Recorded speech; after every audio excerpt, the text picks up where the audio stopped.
v.h.s.x? What do you mean? Alright, we're back again. More Ghostface today. Chaos Shuffle. We're doing it.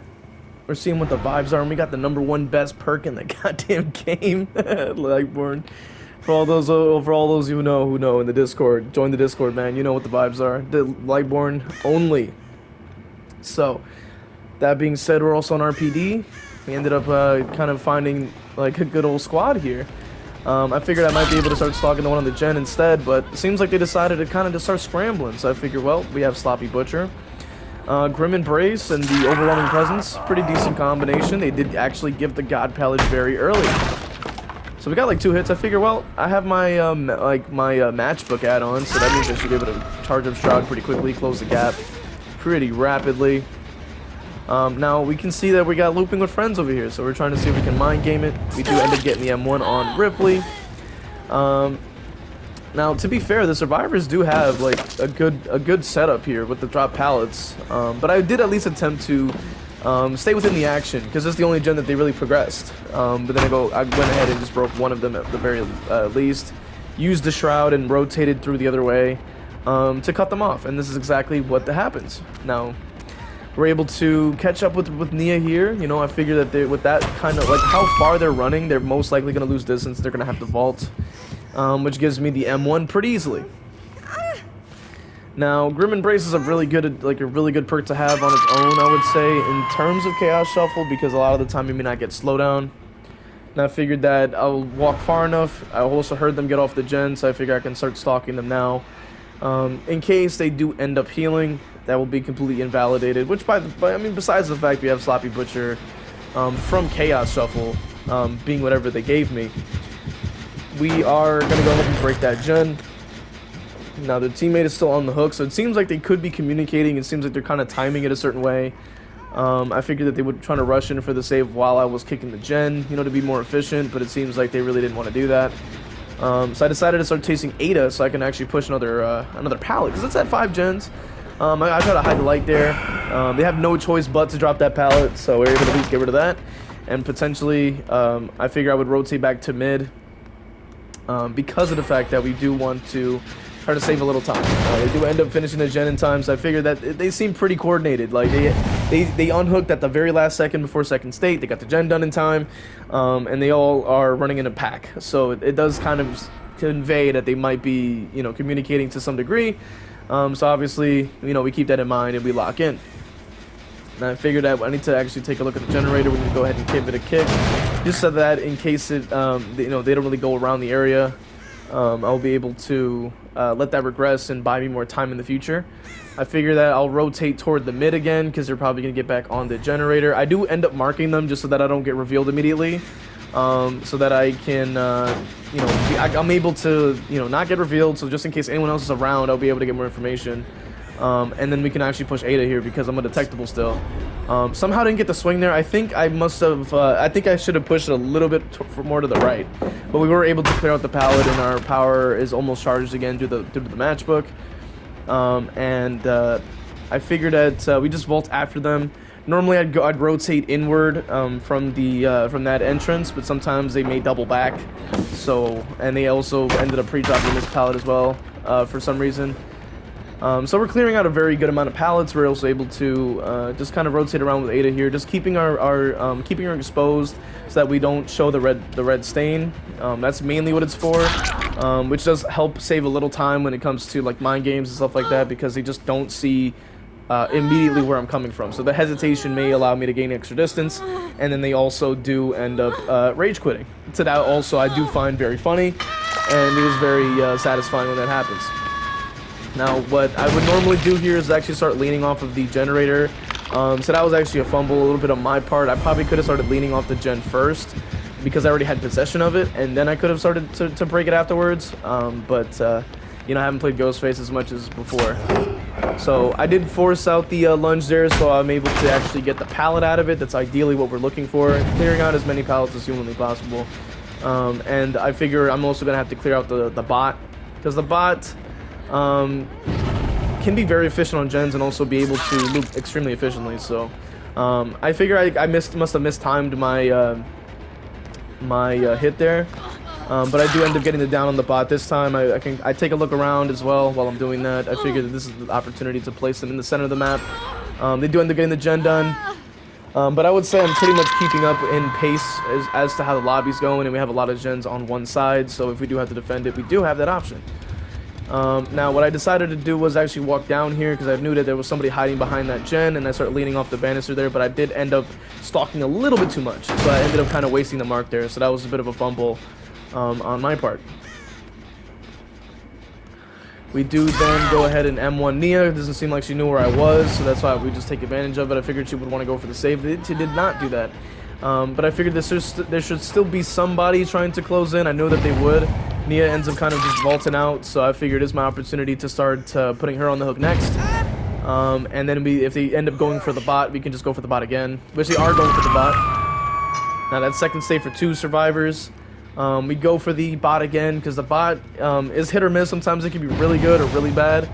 Now, thankfully, this bot was pretty bad, so we're able to use that to our advantage.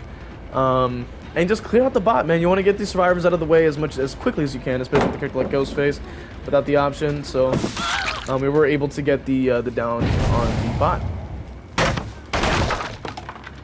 Now, once we do that, we also had a Mori active. What I wanted to do was actually use it on the ace, but you know, if you know anything about trying to Mori P100s, they tend to quit pretty quickly.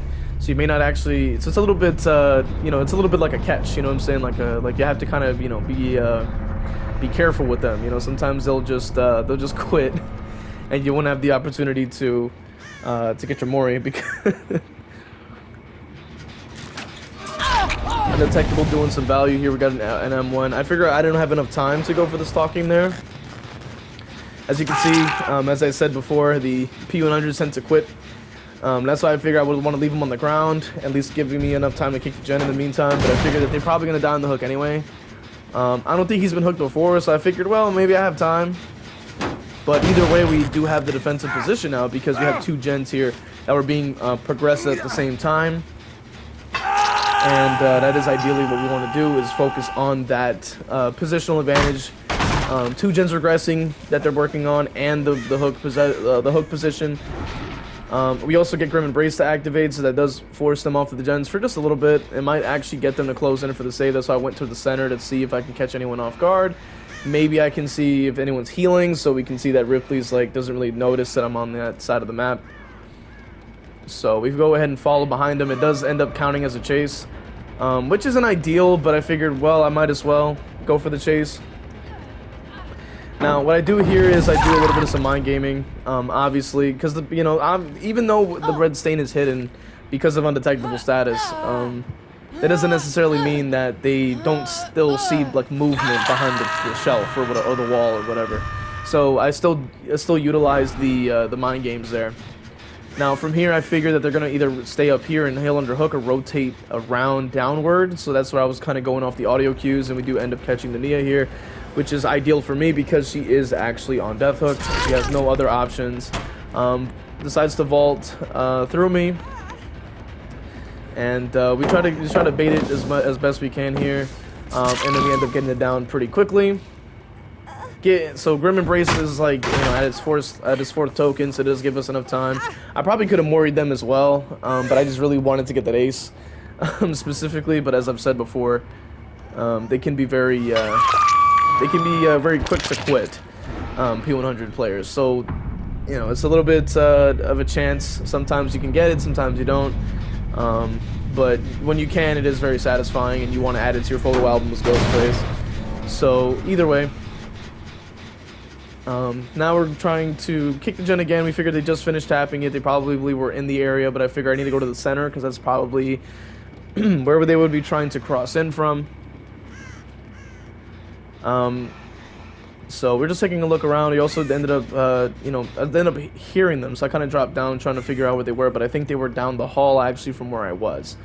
But we're utilizing our undetectable status effect. We're going around, roaming the land, trying to really figure out until we spot them. So we start leaning off the wall there and getting as much as we can. Now, in a situation like this, you usually want to have both survivors injured. That's pretty much the best thing to do. But I try to get as much stalking as I can on Ace, and then I can try to go ahead and either M1 the Ripley, have her injured, and then just go for Ace instead, or I can do something else. As I figured they'd be in the center, so they do end up spotting me. I think they were like legit. Which maybe they said he was coming, like maybe they communicated and said I was coming to the center of the map. Who knows? Because it did seem pretty coordinated at the very beginning. But I was able to counter a lot of what they were doing very, very easily because I am very familiar with my character, my main Ghostface. So I rotate back to the gen on the rooftop. He does end up kind of spotting me at the doorway, which is fine.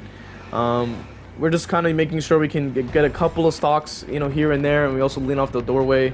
If we did have the drop leg, we might have made a little bit more distance here, but that's pretty much not really that important because we were still able to get the down. Now we rotate to mid again. We figured that they're probably going to be here, so what I did was here's a little strategy I was utilizing. Because I wasn't going to mark them and then end up having to get stunned and then having to break another pallet and another pallet. I figure I would mark them once the pallets are gone. So there was a pallet there and there's a pallet down here. They're both kind of close by. So I figure I would at least clear those out first, get stunned if I have to, but just want to make sure that I can clear those out first, then mark, and then it should be very easy to just clear them out. And there's also no god pallet up here either. So we're pretty much in a good position. We do have this very weak pallet in front of us that we they decided not really to use. This pallet also is not that strong, so we're kind of able to make the rotation, and we actually got the down pretty easily, clearing out the survivors, utilizing random perks from Chaos Shuffle, and utilizing our game sense and knowledge of our character to clear them out, especially when it seemed like it was a very sweaty lobby, I would honestly argue. A lot of gens were definitely 99. A lot of coordination was going on, I would have to say. But in the end, I was still able to come out with the win. And you're actually going to see here, I actually go for a couple of bags, just to make sure that they, know what the vibes are. You know, unfortunately, I couldn't get the Mori on this guy, but it is what it is. It is what it is. There's not really much we can do about that. Could have more different survivor, but either way. So we just gone ahead and made our way to the lobby screen. All right, next match, Greenville Square, Chaos Shuffle. We'll see what perks we got. Ultimate weapon, leverage, I think it's called, whispers, blood favor. We went for the Olsen's wallet in this gameplay.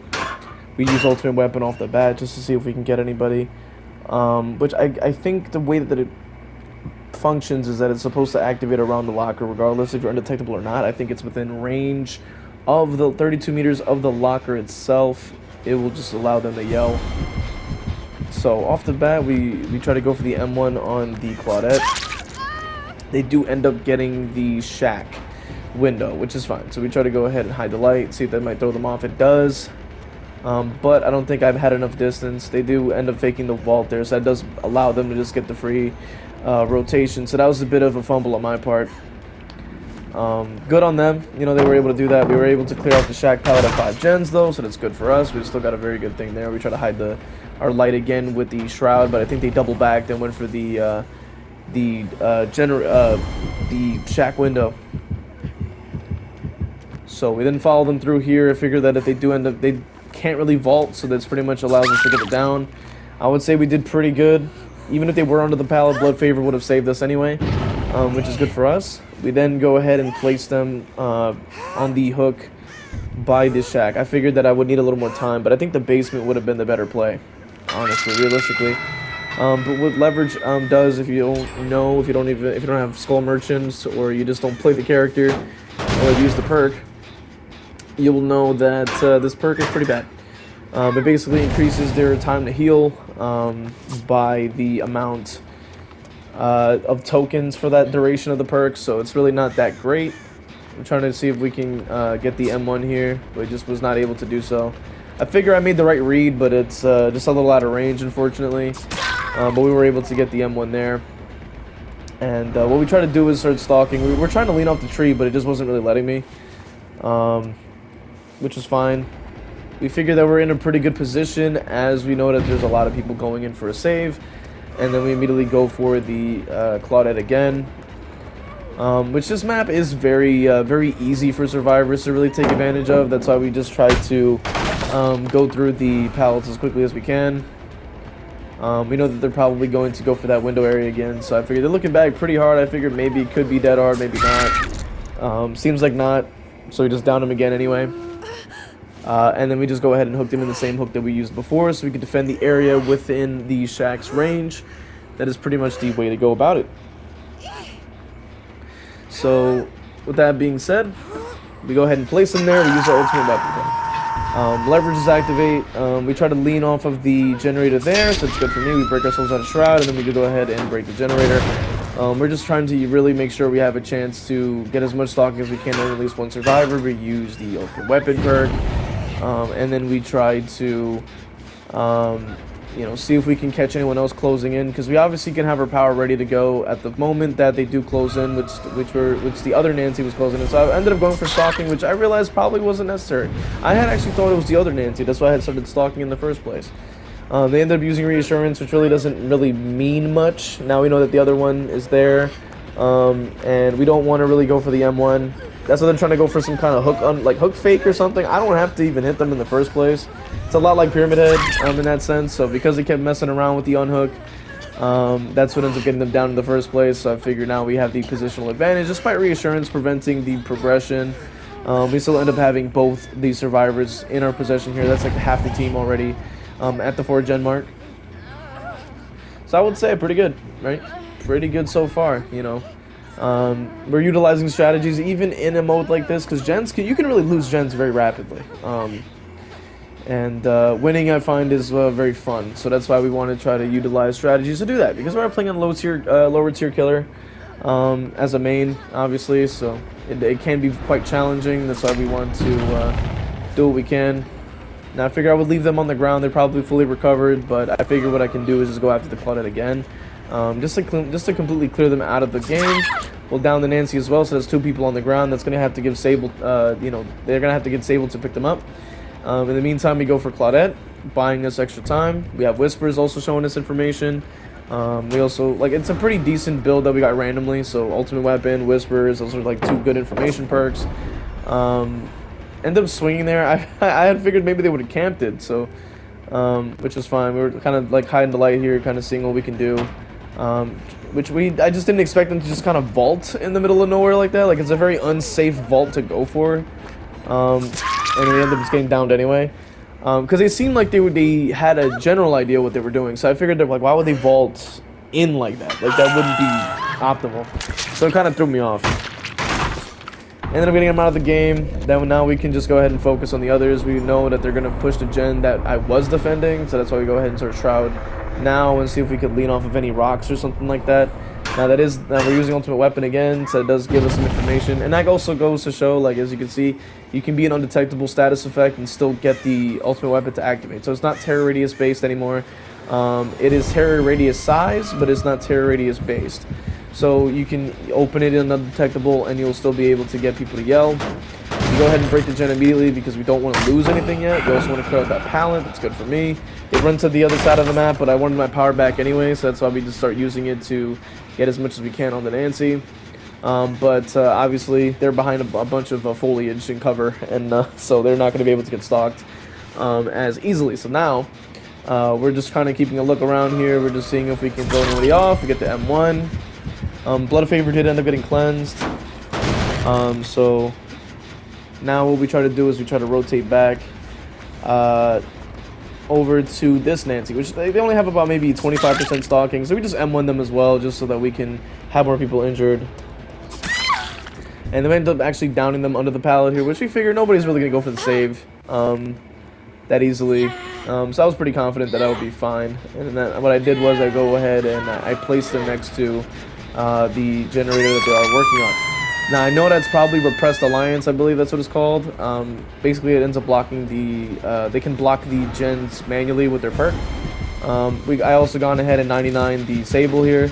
And then because they're trying to wait for me to M1 them, I just break the gen anyway. So I guess they think I'm playing around with them or something. I'm like, I really don't think they understand what I'm doing here, which is completely fine. That's why I break the pallet as well, just so I can get my power back. Just like about maybe 10 or 5 seconds sooner.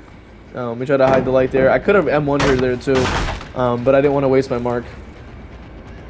So that's why we just kind of let her go for a bit. We figure I can go for the 2 that are injured, because I figure we just kind of have to save Sable for later, and we just go for the ones that don't have marking. That's kind of like the juggling, aspect of this character. That comes with the territory with stalking. Like, you definitely want to have people always at a one-shot. I know a lot of people who do play the character, like play Ghostface, that may be like really want to just M1 a lot.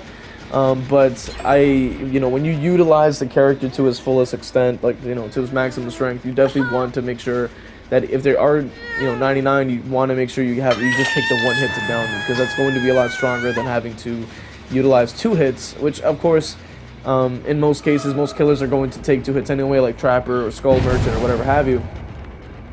But the Ghostface is distinct in that sense that you can obviously utilize that exposed as an option on separate survivors, so you can kind of plan it out, which is a little bit different than Myers, which is kind of like a map-wide exposed, versus, obviously you can specifically mark one person and have them for later, or have them be your, be that survivor that you want to focus on, or if you know that they're going to go in for a body block, and you know that they're going to utilize altruism in some kind of way, you use that to your advantage and you leverage it to your side. Now this is at the point where we mark Sable. We know they're gonna have to drop the pallet at some point. I figured that they would at least go for the vault, which here I just kind of went for the swing anyway. I figured it didn't really matter. I was just gonna go for it no matter what, because they're exposed and they're kind of like locked in. So I figure if I keep lunging, they're gonna have to end up getting hit. At this point, I figured the game was already over. And then the Nancy's injured, so no matter where I go, I'm going to be able to hear her kind of crying around and leaving blood trails and stuff like that. Which you actually see her kind of run in front of me here, because I guess she didn't know I was coming. This pallet is also like pretty good of a pallet, so you definitely want to push it the side I'm pushing it. So you can just keep them zoned and push them to the back of the map. As you can see, they have to run to that right side. And these pallets are also not super strong, so definitely good to keep that in mind. So now we're rotating through. We figure, okay, they're going for this one. This pallet, they probably should have used it. Realistically, we go around the hedge pallet. They end up just running through the parking lot, going for the pallet toward the back corner of the map. Probably not their best play. Realistically, even if I end up getting stunned or not, I just ended up using the Bloodlust, because they're already in the end game and they already lost. So I figured we could just go ahead and down them and give them the nod, and then we just break the pallet so that we can start hooking everybody. That is essentially the end of the match for you guys. Hopefully you guys enjoyed it. Join the Discord, look at, and also check the description for the ways to support the channel. Subscribe, do all the YouTube things, and hopefully we'll see you guys in the next one.